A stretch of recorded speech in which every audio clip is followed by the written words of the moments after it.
Jangan pegang aku, Mas. Cukup selamain aku diam. Aku juga punya batas kesabaran. Aku bukan keset kaki yang bisa diinjek-injek terus. Risma, berani ya kamu teriak-teriak begitu di depan tamu bisnis papa? Gak tau sopan santun banget sih kamu jadi orang. Hah, istri mana yang bisa sopan kalau terus-terusan dibandingin sama mantan istri suaminya? Bu, aku ini manusia, bukan robot yang gak punya perasaan. Aku berhak dihargai sama istri sah Andre, bukan terus-terusan dijadiin bayang-bayangan masa lalu orang lain. Wah, gila, berani banget.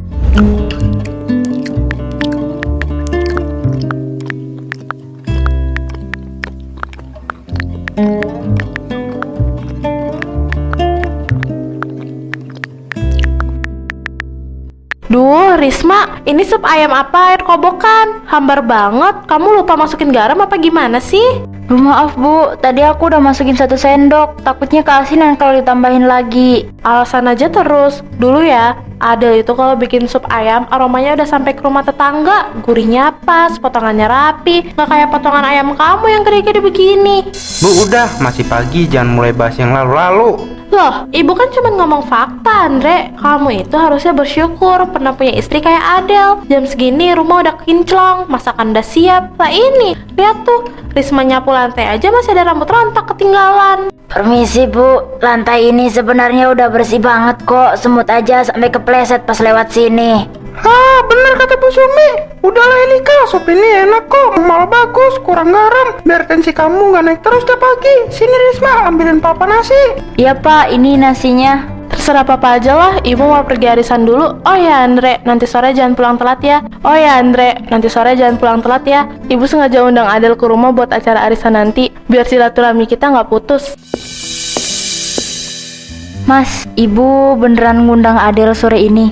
Aku berangkat kerja dulu ya, pusing kalau di rumah terus.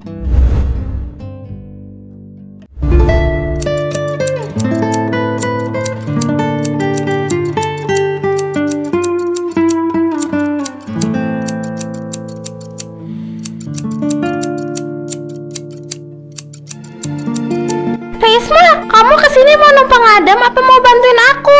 Ini kertas buket orang bisa lecek kalau kamu remas terus begitu. Aku lagi pusing banget Santi. Rasanya dadaku mau meledak tiap kali di rumah. Tadi pagi aja subuatanku dibilang kayak air kobokan sama mertuaku. Hah? Air kobokan?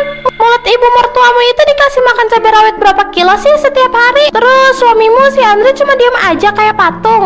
Ya gitulah, Mas Andre cuma bilang jangan mulai. Habis itu langsung kabur berangkat kerja. Yang bikin aku tambah stres itu nanti sore ibu mertua malah ngundang Adel ke rumah buat acara arisan keluarga. Kan gila. Ini sih udah kelewatan, mantan istri diundang ke arisan rumah. Itu namanya ibu mertuamu sengaja mau bikin ring tinju di dalam rumah. Kamu jangan mau kalah dong, Risma. Tapi aku kan cuma ibu rumah tangga biasa Santi. Nggak kayak Adel yang sukses, modis, dan punya karir. Pasti nanti di arisan aku bakal habis dikata-katain sama tetangga.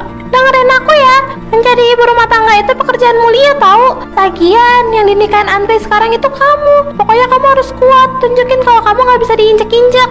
Iya, tapi tetap aja mentalku down banget kalau ingat ucapan ibu tadi pagi. Mending kamu buruan pulang deh sekarang, ini udah jam 2 siang. Oh iya bener, aku harus mastiin Mas Andre tahu situasi aslinya di kantor.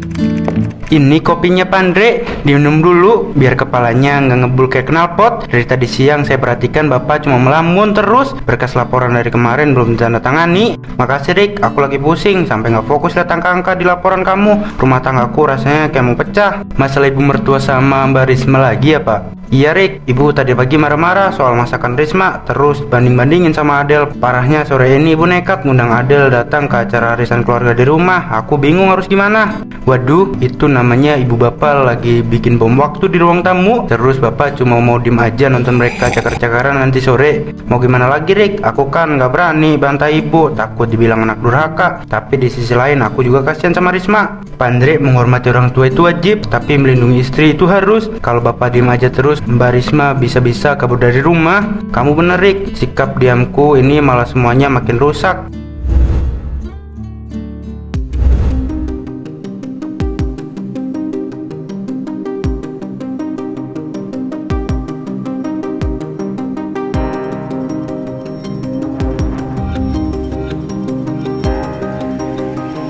Adel, ibu kangen banget loh sama kamu. Lihat nih Jeng Broto, Jeng Lastri, mantan menantuku makin cantik kan semenjak jadi manajer di kantornya. Benar Jeng Alika, aura wanita karirnya emang gak bisa bohong. Tasnya aja model terbaru itu kan, mahal banget pasti. Biasa aja kok Jeng Lastri. Ibu, ini cuma tas kecil buat sehari-hari. Kebetulan kemarin pas dinas di luar negeri sekalian beli. Tapi sayang banget ya Jeng Elika, si Andre sekarang malah dapatnya yang ya gitu deh. Padahal kalau masih sama Adel, pasti rumah ini makin terpandang. Jeng Broto, jangan dibandingin gitulah. Jauh, yang satu terbang tinggi di kantoran, yang satu cuma bisa muter-muter di dapur. Kamu itu ya Risma, makanya belajar dong sama Adel, biar penampilan kamu agak modis sedikit. Maaf ibu, Mas Andre bilang fokus ngurus Mas Andre dan anak-anak juga termasuk tugas yang penting kok. Alasan klasik orang males ya begitu. Ada dulu waktu jadi istri Andre, karir jalan, rumah tangga juga beres, nggak ada kurangnya tuh. Permisi ibu, Jeng sekalian, aku mau ke belakang dulu ya buat ambil sisa gorengan di dapur.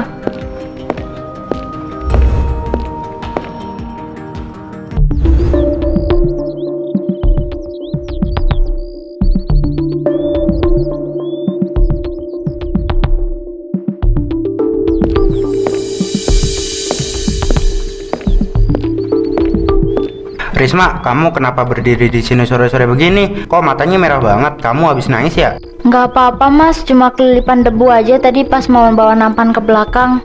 Debu halaman, apa debu omongan mertuamu, Risma? Papa tahu di dalam pasti lagi rame suara arisan ibumu sama komplotannya itu kan?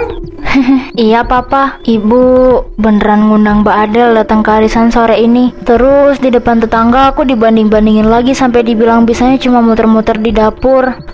Ya ampun, ibu beneran nekat ya. Kamu yang sabar ya Risma, jangan dimasukin ke dalam hati omongan ibu yang kayak gitu. Andre, sabar-sabar gundulmu. Istrimu ini udah mau nangis darah. Kamu cuma bisa nyuruh sabar terus dari kemarin. Tunjukin dong kalau kamu itu suaminya, bela dikit apa? Papa, aku bukannya nggak mau bela Risma, tapi Papa tahu sendiri gimana keras kepalanya ibu kalau debat. Bisa-bisa rumah ini berubah jadi medan perang kalau aku ikut campur sekarang. Andre, kamu udah pulang, Le? Ayo masuk sini ke ruang tamu. Ini Adel nyariin kamu dari tadi. Kangen katanya mau ngobrol. Tuh kan, Papa, Risma, ibu udah manggil nama aku begitu. Aku masuk duluan ya, nggak enak kalau Adel nungguin di dalam.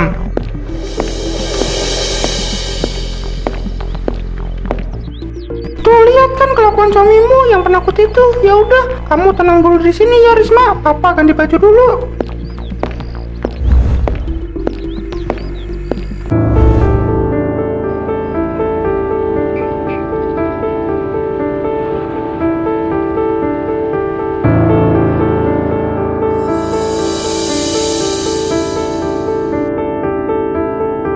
Halo semuanya, makasih ya udah pada datang ke acara anniversary pernikahan kami yang ke-35. Sekarang mumpung lagi rame, ibu mau pamer dikit nih kado-kado dari anak menantu kesayangan. Kelihatan boleh Kak, ayo dibuka dong kado-kadonya. Yang pertama ini dari Andre sama Risma. Coba kita lihat profesionalitas menantu zaman sekarang ya. Duh, tipis banget ini Jeng. Kalau kena angin dikit kayaknya bisa langsung patah nih. Maaf bu, cuma itu yang bisa aku dan Mas Andre siapin dari tabungan kami bulan ini. Ya nggak apa-apa lah, namanya juga kemampuan kalian cuman segitu. Nah, kalau yang ini baru luar biasa. Ini kado dari Adel, mantan menantu ibu yang paling top. Ya ampun, tas mewah edisi terbatas. Harganya bisa buat beli motor Matic 3 biji. Sama-sama ibu sayang, semoga ibu suka ya. Sengaja aku pesen dari luar negeri, khusus buat anniversary ibu dan papa. Suka banget Del. Andai Andre masih sama kamu, pasti martabat keluarga kita di depan partner bisnis nggak akan sesederhana ini. Nggak kayak sekarang, dapat menantu yang cuma bikin malu kalau diajak di pesta bisnis.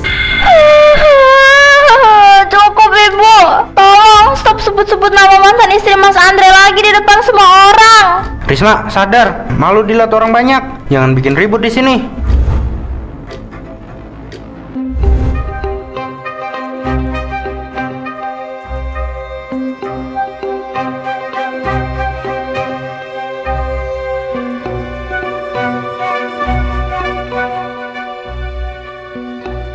Jangan pegang aku mas, cukup selamain aku diam. Aku juga punya batas kesabaran. Aku bukan keset kaki yang bisa diinjek-injek terus. Risma, berani ya kamu teriak-teriak begitu di depan tamu bisnis papa? Nggak tahu sopan santun banget sih kamu jadi orang. Istri mana yang bisa sopan kalau terus-terusan dibandingin sama mantan istri suaminya? Bu, aku ini manusia, bukan robot yang gak punya perasaan. Aku berhak dihargai sama istri sah Andre, bukan terus-terusan dijadiin bayang-bayangan masa lalu orang lain. Wah, gila, berani banget mantunya. Tapi bener juga sih, kasihan digituin terus dari tadi. Kamu bener-bener ya, Andre, lihat tuh kelakuan istrimu yang kampungan ini. Mau ditaruh di mana muka ibu, hah? Risma, tolong kita bicarain ini di rumah aja ya. Jangan bikin malu ibu sama papa, please. Rumah mas, rumah yang mana? Rumah yang tiap hari bikin aku merasa kayak orang asing. Kalau kamu emang lebih milih harga dari ibumu daripada perasaan istrimu sendiri, mending aku pergi aja sekalian. Biarkan Risma bicara nih kak. Kamu yang keterlaluan dari tadi. Risma, maafkan papa. Maaf, Papa, aku udah gak tahan lagi di sini. Mas Andre, kalau kamu memang masih cinta sama masa lalu kamu, kejar aja dia.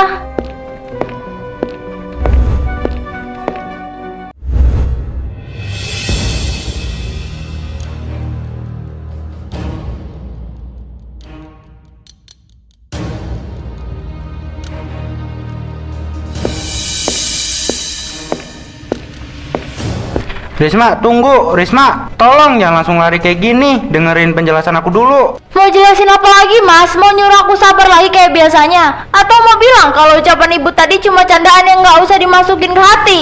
Enggak Risma, kali ini enggak begitu. Aku bener-bener minta maaf pas lihat kamu nangis dan lari keluar dari aula tadi. Rasanya jantungku kayak mau copot. Aku sadar kalau selama ini aku egois dan penakut. Bagus kalau kamu udah sadar. Setahun ini aku tahan-tahan disindir, Mas, dibandingkan sama Ada yang katanya sesempurna bidadari itu. Tapi malam ini di depan semua rekan bisnis Papa, ibu bener-bener udah nginjek-nginjek harga diriku sebagai istri sah kamu. Aku tahu aku salah Risma. Aku diem bukan karena aku nggak cinta kamu atau masih mikirin Adel, tapi karena aku bodoh, terlanjur takut dibilang anak durhaka. Tapi melihat kamu sakit ini, aku sadar kalau tugasku yang utama itu adalah ngelindungin kamu, istriku sendiri. Terus sekarang mau kamu apa? Mau ngajak aku masuk lagi ke dalam aula itu dan dengerin ibu ngebangga-banggain tas mewah si Adel lagi? Ogah ya, Mas. Mending aku pulang naik ojek online sekarang juga. Nggak akan, kita nggak akan balik ke dalam aula jahanam itu lagi. Aku bakal bawa kamu pergi dari sini. Kita pulang ke rumah. Tapi setelah malam ini aku janji kita bakal cari tempat tinggal sendiri dan keluar dari rumah ibu. Kamu serius, Mas? Kamu berani ngomong begitu sama ibu? Jangan sampai pas di depan ibu kamu langsung diem lagi ya. Nggak akan Risma, aku bersumpah demi pernikahan kita. Selama ini aku emang diem aja, tapi malam ini aku sadar kalau diamku malah bikin wanita yang tulus sama aku hancur pelan-pelan. Aku bakal tegas sekarang. Aku butuh bukti, Mas, bukan janji manis di parkiran kayak gini. Aku udah capek dianggap bayangan orang lain di rumah itu. Aku tahu, aku bakal buktiin itu. Malam ini juga kita nggak usah pamit sama ibu. Aku langsung telepon papa aja nanti kalau kita pulang ke rumah buat beresin barang-barang kita. Ya udah, tapi awas ya kalau nanti di rumah kamu cut lagi. Aku bakal beneran pergi ke rumah orang tuaku. Nggak bakal Risma, sekarang kita pergi dari sini ya. Udara malam nggak bagus buat kamu.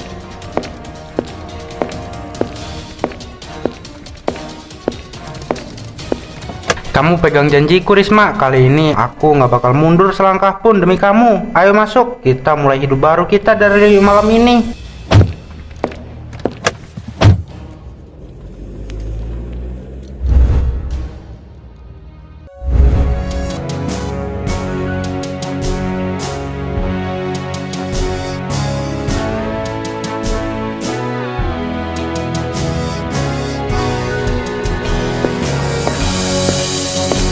Jengjang arisan, itu kenapa pada pulang buru-buru sih? Padahal kan kuenya belum habis dibungkus. Kurang ajar banget sih Risma, sengaja banget bikin malu aku, Pak.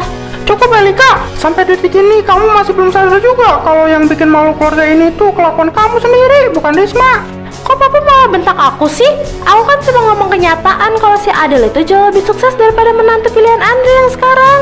Obsesi kamu sama standar si Adel itu udah bikin kamu buta, Elika. Kamu sadar nggak? Suara berat papa yang kayak gini nggak pernah kamu dengar selama puluhan tahun kita nikah. Itu karena papa udah habis kesabaran. Sekongkon kamu yang tega ngancurin pernikahan anak sendiri. Tapi Pak, aku kan cuma pengen yang terbaik buat Andre, biar dia dipandang sama orang-orang luar. Hah, terbaik katamu. Kamu baru aja bikin anak laki-laki kamu pergi dari sini demi menyelamatkan istrinya dari sisaan mental kamu. Lihat sekeliling kamu, semua orang pergi ninggalin kamu sendirian. Papa jangan ngomong begitu. Andre nggak mungkin ninggalin ibunya sendiri cuma gara-gara urusan sepele begini. Urusan sepele kata kamu. Kita lihat aja besok pagi. Apa mereka masih mau nginjekin kaki di rumah yang isinya cuma bayang-bayang masa lalu itu?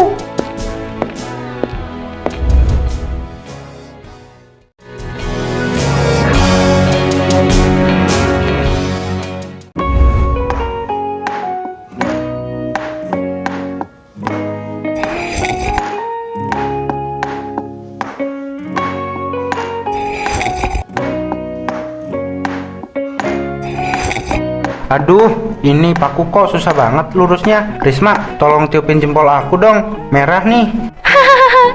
Makanya mas, kalau maku itu matanya lihat ke paku, jangan lihat ke gordennya. Sini aku obatin dulu. Lagian gaya banget mau masang sendiri sih. Iya kan, demi kenyamanan kamu di rumah Risma. 3 bulan kita tinggal di kontrakan ini. Aku pengen semuanya kelihatan rapi. Lagian semenjak kita pindah dari rumah ibu, aku ngerasa kamu jadi makin sering ketawa. Iya mas, 3 bulan ini bener-bener bikin luka batinku pelan-pelan sembuh. Di sini rasanya plong, nggak ada lagi bayang-bayangan masa lalu. Maafin aku ya, yang telah tak sadar waktu itu. Tapi aku seneng sekarang kita bisa mandiri begini. Tapi omong-omong soal ibu, kamu udah ada kabar belum dari papa? Gimana kondisi ibu sekarang di sana? Kata papa sih ibu makin sering melamun semenjak kita pergi. Kayak kesepian gitu di rumah segede itu. Malah papa bilang jangan kaget kalau tiba-tiba ibu nekat ke kontrakan kita buat nyariin kamu.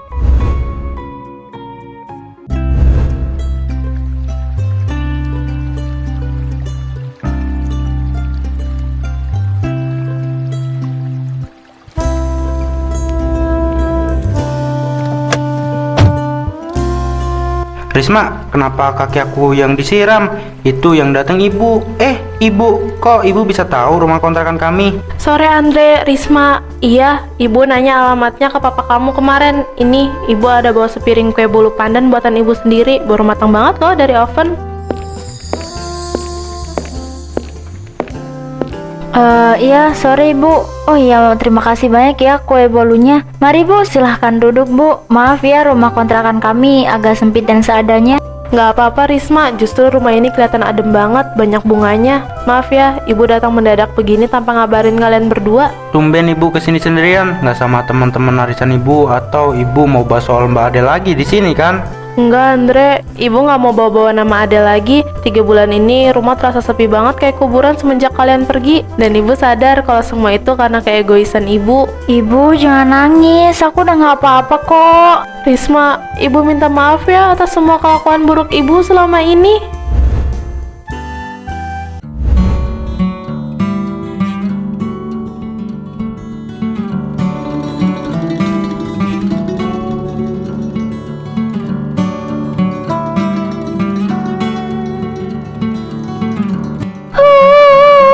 Risma, ibu minta maaf ya. Ibu sadar selama ini ibu udah keterlaluan selalu bandingin kamu sama Adel. Padahal kamu itu menantu yang tulus, selalu sabar hadapin mulut ibu. Aku udah maafin ibu kok dari kemarin. Aku gak pernah benci sama ibu. Aku cuma butuh waktu buat nyembuhin rasa sedih di hatiku aja. Makasih banyak ya nak. Kamu mau nerima ibu yang egois ini. Ibu janji setelah ini gak akan ada lagi nama Adel atau siapapun yang bakal ibu sebut buat dibandingin sama kamu. Nah, kalau pelukan kayak gini kan enak, adem. Jadi ibu nggak bakal mogok makan lagi kan di rumah gara-gara kangen kami. Kamu ini ya malah ngeledek ibu. Lagian kamu juga salah Andre. Jadi suamiku penakut banget. Untung sekarang udah pinter belajarnya ya. Udah bu, jangan dijawar lagi. Nanti kuping Mas Andre makin melar lagi. Ayo dimakan dulu kue buatan ibu. Mumpung tehnya masih hangat. Iya, ayo kita minum tehnya. Habis ini ibu mau sering-sering main kesini. Mau belajar masak sup ayam ala kamu itu. Siap bu, nanti aku ajarin resep rahasia sup ayam terlezat di sedunia khusus buat ibu pokok nama.